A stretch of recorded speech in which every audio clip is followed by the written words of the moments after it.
শেষবারের মতো জাতীয় সড়কের জন্য জায়গা খালি করে দেওয়ার নির্দেশ দিলেন বিশালগড় মহকুমা প্রশাসনের deputy collector and magistrate Prasenjit Das এবং বিশ্রামগঞ্জ রেভিনিউ সার্কেলের ডিসিএম গোবিন্দ দেববর্মা।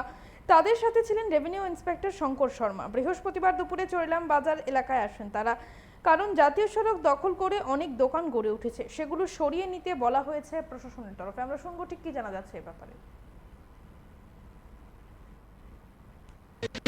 আমরা এনএচএডিসিএল সহ আমরা যে জয়েন্ট ভিজিট করেছিলাম, ওই ভিজিটে ম্যাক্সিমাম ব্যবসায়ীরাই দোকানপাট আমাদের এনকোর্ট যতটুকু আছে, এনএচএডিসিএলের যতটুকু এনকোর্ট আছে সেগুলো অলরেডি করে নিয়েছে।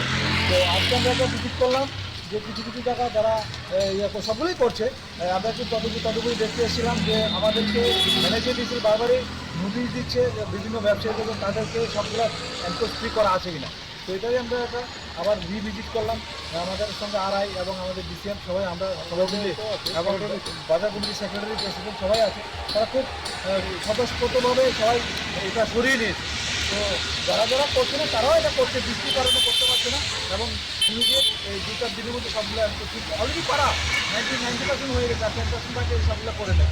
এটা আমরা খুব আশাবাদী যে বিশ্রামগঞ্জ থেকে বিশাল করে আমার সবচেয়ে বেশি আর শরীরে সবচেয়ে বেশি করে বাজারটা পরিষ্কার করে দিয়েছে এবং করে দিয়েছে।